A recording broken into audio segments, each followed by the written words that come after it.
एक छोटे से कस्बे की भोली भाली रानो जब भी कॉलेज जाने को बस स्टैंड पहुंचती तो वहां मोंटी नाम का लड़का उसे हर वक्त तंग करता।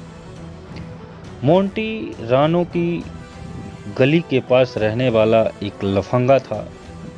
कमर के नीचे झूलती पैंट, सीना दिखाने को आधी खुली शर्ट पहन वो खुद को सलमान खान से कम ना समझता था।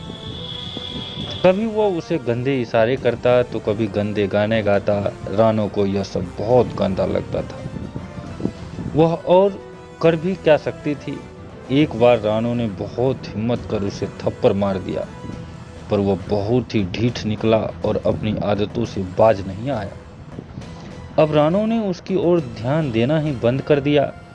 उसे डर था कि कहीं यह बात उसके घर या आसपास के लोगों को पता चली तो उसकी और घर वालों की बदनामी होगी। मोंटी भी जानता था कि समाज वालों के डर से कुछ नहीं बोलेगी। उसकी चुप्पी देख मोंटी की हिम्मत बढ़ गई। अब रानो जिस बस में चढ़ती वह भी उसी बस में चढ़ जाता और रानो के पीछे खड़ा होकर भारी भीड़ का फायदा उठा कई बार उसकी कमर को तो कभी पीठ को छू जाता।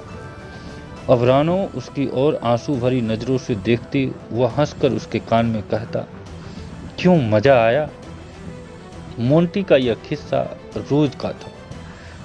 उसे बड़ा मजा आता था यह सब करने में। अपने आप को वह बड़ा गबरू जवान समझता था। पर एक दिन ऐसा हुआ कि मोंटी का सारा वहम टूट गया। हर रोज की तरह आज भी रानो के पीछे पीछे बस में चढ़ गया। आज भी बस में हर रोज की तरह खचाखच भीड़ थी। अब जैसे ही अपने आगे खड़ी रानो की कमर को छूना चाहा कि उसे महसूस हुआ कि किसी ने उसकी पीठ को सहलाना शुरू कर दिया। उसने झट से पीछे मुड़कर देखा तो एक तकरीबन 40-45 साल का आदमी उससे बिल्कुल चिपक कर खड़ा था। मोंटी ने अब झल्लाते हुए उसे कहा था, क्या अंकल, दूर खड़े हो, थोड़ा इतना चिपक क्यों रहे हो। तो वह आदमी गंदे तरीके से मुस्कुराकर बोला, दिखता नहीं, भीड़ बहुत है। अब इस भीड़ में चिपका चिपकी तो होगी ना। कहते हुआ वो मोंटी की अर्ध खुली शर्ट में झांकते सीने को घूर घूर कर देखने लगा। मोंटी को यह बहुत अजीब सा लगा। वह वापस मुड़कर सीधा खड़ा हो गया और जल्दी से शर्ट के सारे बटन बंद कर लिए। अब उसका ध्यान रानो पर नहीं बल्कि उस आदमी पर था। उसे बहुत अजीब सा लग रहा था कि कैसा आदमी है जो बार बार चिपके जा रहा है। तभी ब्रेक लगने में बस में अचानक झटका लगा और उस आदमी ने मोंटी को कमर से पकड़ खुद से सटा लिया। फिर सॉरी बोलते हुए अपना हाथ हटा लिया।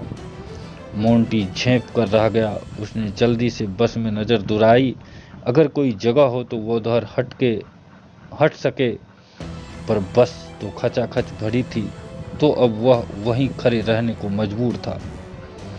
अब उस आदमी ने मोंटी की कमर के नीचे झूलती पैंट को छूना शुरू कर दिया। मोंटी को उसकी इस हरकत पर बहुत गुस्सा आया। उसका मन किया कि पलटकर उस आदमी को एक झापड़ रसीद कर दे। अगले ही पल उसे ख्याल आया कि जब लोग उससे पूछेंगे कि उसने इसे क्यों मारा तो वह क्या कहेगा, कि यह अधेड़ आदमी उससे बदतमीजी कर रहा है। क्या ये लोग उसकी बात का विश्वास करेंगे? जब लोगों को पता चलेगा कि मोंटी जैसा गबरू जवान को एक आदमी छेड़ रहा है तो उसकी समाज में क्या जगह रह जाएगी। वह मोंटी जिससे गली मोहल्ले के लड़के डरते हैं, उसके ऊपर हंसा करेंगे, उसका मजाक उड़ाया करेंगे। मोंटी अभी यह सब सोच ही रहा था कि अचानक उसके बदन में सरसरी सी फैल गई, क्योंकि उस आदमी ने अब मोंटी की कमर को सहलाना शुरू कर दिया। मोंटी अब बहुत घबरा गया। वह डर के मारे कांपने लगा। वह पसीना से सराबोर होने लगा और मन ही मन भगवान से प्रार्थना करने लगा कि हे भगवान, आज मेरी इज्जत आपके हाथ है। प्लीज जल्दी से बस स्टॉप आ जाए जिससे मैं इस बस से उतर सकूं। रानो ने महसूस किया कि मोंटी ने आज उसके साथ एक भी बार बदतमीजी नहीं की। अब उसने पीछे मुड़कर देखा तो सामने मोंटी पसीने से लथपथ खड़ा था। उसके चेहरे पर एक बेबसी नजर आ रही थी। उसका चेहरा पीला पड़ चुका था। रानो को समझ नहीं आया कि आखिर इसकी हालत ऐसे कैसे हो गई। तभी उसकी नज़र मोंटी के पीछे वाले आदमी पर पड़ गई। रानो ने देखा कि वह आदमी मोंटी को छेड़ रहा था। अब वह आपस सीधी खड़ी हो गई। उसके चेहरे पर एक हल्की सी मुस्कान तैर गई। रानो के बस स्टॉप से अगला बस स्टॉप आने तक सिर्फ 5 मिनट लगते थे, लेकिन 5 मिनट मोंटी को आज 5 सालों के बराबर लगे। जैसे ही बस स्टॉप पर बस रुकी, मोंटी फटाफट बस के नीचे उतर गया। रुमाल निकाल वह कांपते हाथों से अपने पसीने पोंछने लगा। तभी उसे अपने कंधे पर किसी का हाथ महसूस हुआ तो वह मारे डर के एकदम से पीछे हट गया कि कहीं वह आदमी तो नहीं आ गया। उसने पलटकर देखा तो सामने रानो खड़ी। आज उसके चेहरे पे एक मुस्कान थी। उसने अपने बैग से पानी की बोतल निकाल मोंटी की ओर बढ़ा दी। मोंटी ने झट से वह ले ली और फटाफट सारा पानी पी गया। रानो मुस्कुराते हुई बोली, तुम तो लड़के हो, फिर भी इतना घबरा गए, और वो भी एक ही बार में। क्या कभी सोचा है कि हम लड़कियों को कैसा लगता है ये सब? यह घटिया हरकत तो तुम जैसे लफंगे रोज करते हैं हमारे साथ। क्या हम इंसान नहीं, या हमें खुलकर जीने का हक नहीं? रानो की बात सुन और मोंटी का चेहरा शर्म के मारे झुक गया।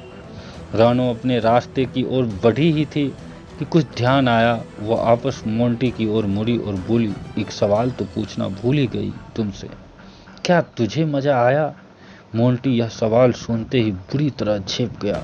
वह रानो ने मुस्कुराते हुए बोला, उम्मीद करती हूँ अब तुम्हें तुम्हारे इस सवाल का जवाब मिल गया होगा कि ऐसी हरकतों पर मजा आता है या गुस्सा।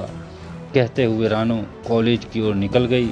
मोंटी काफी देर तक उसे जाते हुए देखता रहा, पर आज उसकी आंखों में हवस नहीं बल्कि हर लड़की के लिए सम्मान था।